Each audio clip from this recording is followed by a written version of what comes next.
Hello everyone, this is Deepak Malviya and today we are going to discuss a numerical problem from ILD, Influence Line Diagram.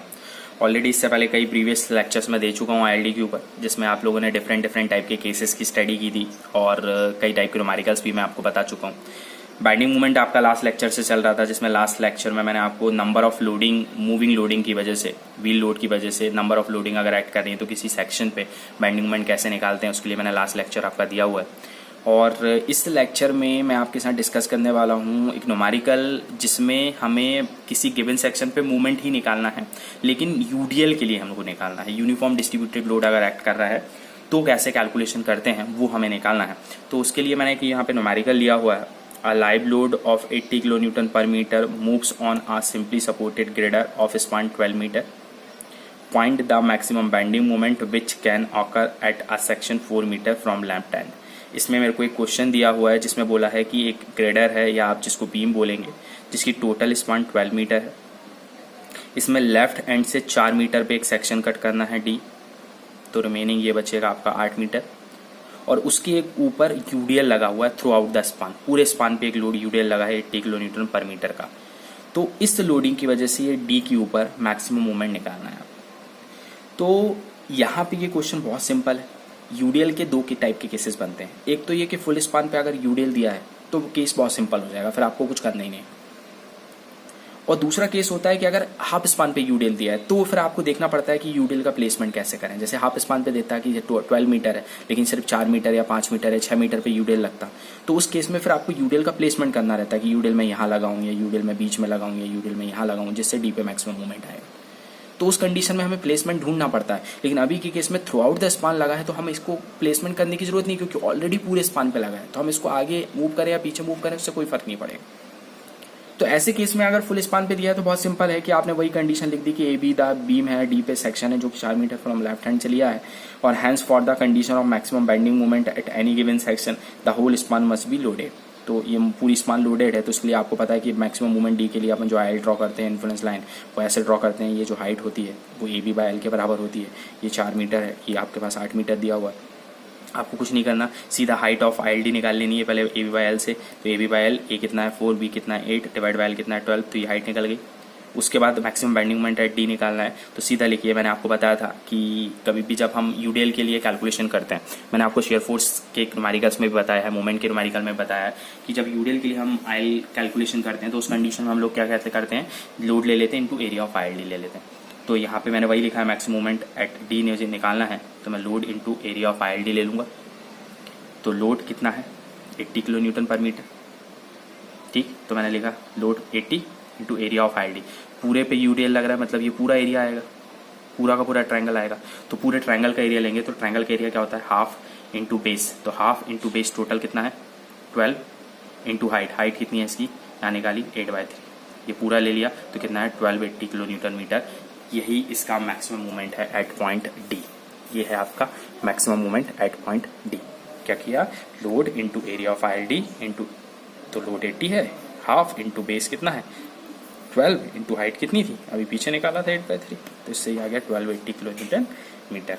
Clear है. तो इस तरीके से अगर full span पे UDL लगा और आपको किसी गिवन सेक्शन पे आईडी निकालना है तो ये सिंपल सा कैलकुलेशन होता है. तो इसके लिए कंफ्यूज मत होइएगा. अब इसी के बाद मैं आपको एक और नेक्स्ट न्यूमेरिकल इसी लेक्चर में आपको बता रहा हूँ. यहाँ पे ये न्यूमेरिकल आप देख सकते हैं. इस न्यूमेरिकल में आपको क्या करना है कि यहाँ पे जो यूडीएल दिया है, ये भी यूडीएल का केस है लेकिन ये पूरे स्पान पे नहीं दिया है, सिर्फ 8 मीटर पे यूडीएल लग रहा है और स्पान जो है वो 10 मीटर की. तो प्लेसमेंट कैसे करना पड़ेगा, क्योंकि यहाँ पे प्लेसमेंट आपको करना पड़ेगा, कहीं ना कहीं आपका स्पेस छोड़ना पड़ेगा. तो कैसे करते हैं, तो इसके लिए एक क्वेश्चन देख रहे हैं अपन. A live load of 50 kilo newton per metre 8 metre long move on a simply supported girder of span 10 metre. Find the maximum bending moment at a section 4 metre from left end. इसका मतलब यहाँ एक girder दिया है A B जिसकी total span 10 metre है, left से 4 metre D पे आपको मैक्सिमम बेंडिंग मोमेंट निकालना है. यूडीएल दिया है लेकिन वो जो यूडीएल है वो सिर्फ 8 मीटर पे एक्ट कर रहा है और उसकी जो मैग्नीट्यूड है वो कितनी है 50 किलो न्यूटन पर मीटर की. टोटल 8 मीटर पे एक्ट कर रहा है. तो इसके लिए मैंने सबसे पहले ये ग्रेडर बना लिया, ये 4 मीटर पे सेक्शन कट किया, ये 6 मीटर रिमेनिंग हो गया, टोटल हो गया 10 मीटर. उसके बाद मुझे पता है कि मैं आयल इसके लिए ऐसे ड्रॉ करता हूँ, सेक्शन के लिए आयल.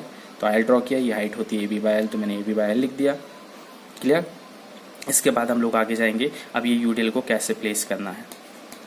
यूडीएल भाई यहाँ से भी प्लेस हो सकता था, ए से लेके 8 मीटर भी कर सकता हूँ, राइट। इसके बाद या फिर यहाँ से 2 छोड़ दूँ तो 8 मीटर यहाँ से बी तक भी हो सकता है।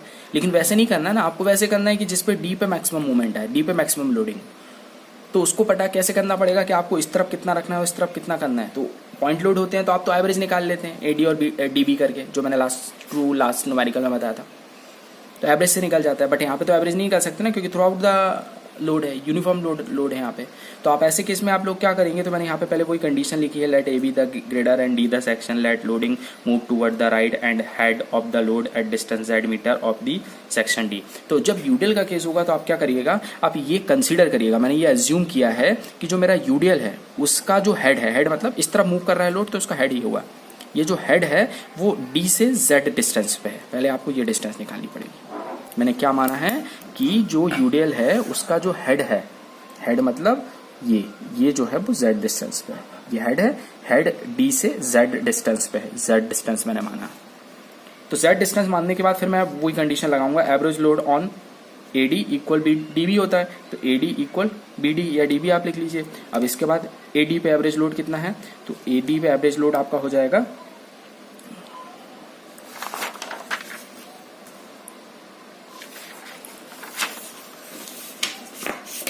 एडी पे आपकी एवरेज लोडिंग जो होगी वो हो जाएगी 50 का यूडीएल है तो 50, ठीक है, 50 का यूडीएल है तो 50 ये हो गया आपका, ठीक। उसके बाद देखिएगा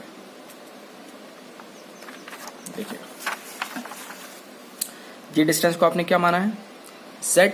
ये टोटल कितना है यूडीएल 8, तो ये डिस्टेंस कितनी होगी, आपको ये वाला लेना है, एडी वाला एवरेज लोड लेना। तो एडी के ऊपर एवरेज लोड तो आपने 50 जो यूडीएल लग रहा था 50 ले लिया, इनटू ये डिस्टेंस लेनी है, ये वाली डिस्टेंस।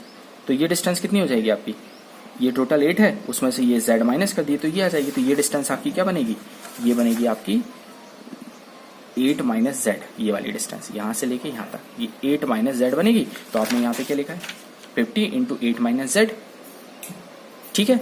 और डिवाइड बाय आपको टोटल कितने पे निकालना है, तो पहला ए से डी तक का स्पान कितना है 4 मीटर, तो आपने क्या किया 4 से डिवाइड कर दिया।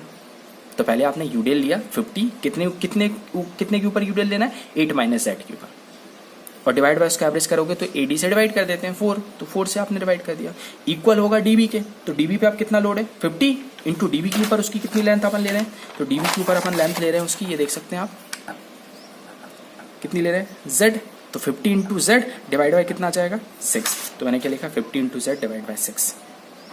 उसके बाद 8 माइनस जेड को यहीं रहने दिए, ये 50 से 50 को कैंसिल कर दिया तो जेड बाय 6 बचा। यहाँ से आपका अननोन में जेड है तो जेड कैलकुलेट होकर आएगा 4.8। इसका मतलब ये हुआ कि जेड की वैल्यू है 4.8, और इसका मतलब ये कि जब मैं ये यूडीएल प्लेस यहाँ पे करूंगा तो मुझे ये डिस्टेंस 4.8 रखनी है, डी के बाद टोटल कितनी है 8, तो ये कितनी बचेगी 3.2। इसका मतलब 8 मीटर का यूडीएल का जो प्लेसमेंट होगा उसमें से 4.8 यूडीएल यहाँ होगा और 3.2 का यूडीएल यहाँ होगा। इस तरीके से प्लेसमेंट करना है, और प्लेसमेंट करने के बाद ये मैंने पॉइंट निकाला, ये हैच कर दिया। ये हाइट आपको पता है AB बाय L है। उसके बाद ये वाली हाइट निकाल लीजिएगा आप, और ये वाली हाइट निकाल लीजिएगा। तो ये कैसे निकाल सकते हैं, तो आपको ये पता है AB बाय L से 2.4 है, तो ये बड़ा वाला ट्रायंगल हो गया।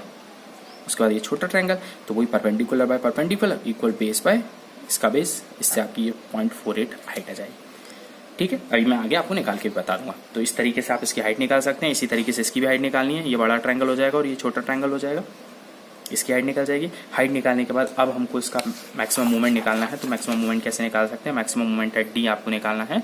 तो डी कैसे हो जाएगा, equal load into area of ILD. Load कितने का है 50, एरिया ऑफ आईएलडी आप क्या लेंगे, तो आप कैसे देख सकते हैं, यहाँ से देखिएगा। लास्ट न्यूमेरिकल में ये वाला जो न्यूमेरिकल किया था इसमें तो पूरा का पूरा यूडीएल लगा था, तो पूरे का ट्रायंगल बन रहा है, ट्रायंगल का एरिया ले लिया था आपने।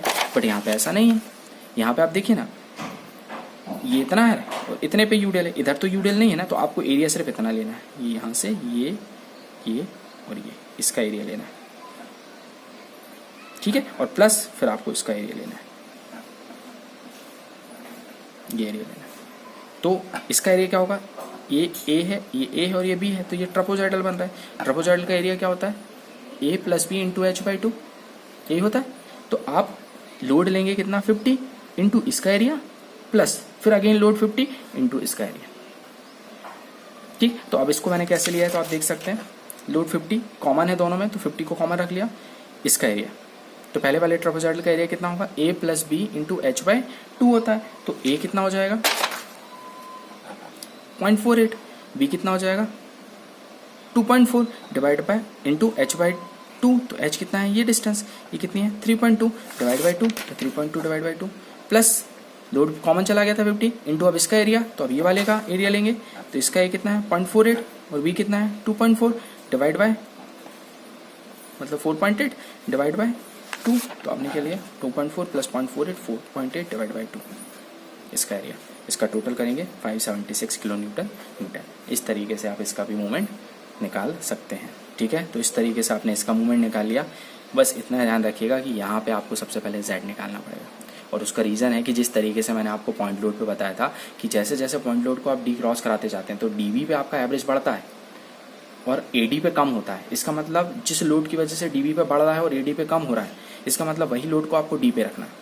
लेकिन यूडेल के केस में क्या होता है, पूरा यूडेल है, तो सबसे पहले तो आपने सेंटर पे रख दिया, मतलब मान के चलो कि 8 मीटर का यूडेल था, 4 मीटर डी के उस तरफ चला गया, डी इस तरफ चला गया, तो सेंटर पे मैक्सिमम की कंडीशन ये बनेगी। आप कितना यूडेल आप जैसे जैसे मूव करा रहे हो, तो जैसे ही डीबी पे कंडीशन बढ़ रही है और एडी पे कम हो रही है, मतलब वही पोजीशन लेनी है। तो वो पोजीशन क्या है, तो उसको हम मान लेते हैं कि डी से लेके वो डिस्टेंस Z है, और इस पहले हम Z निकाल लेते हैं और Z के बेसिस पे आपको ये कैलकुलेशन करना पड़ेगा और प्लेसमेंट करना पड़ेगा। ठीक है, तो इस तरीके से आप ये न्यूमेरिकल भी कर सकते हैं।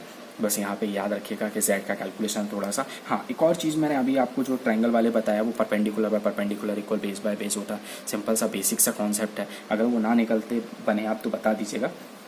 तो मैं आपको वैसे आप मैंने लास्ट न्यूमेरिकल्स में बताया हुआ है, और अभी भी अगर आपको कोई दिक्कत हो तो आप पूछ सकते हैं मुझसे। Okay, so thank you so much and please subscribe the channel.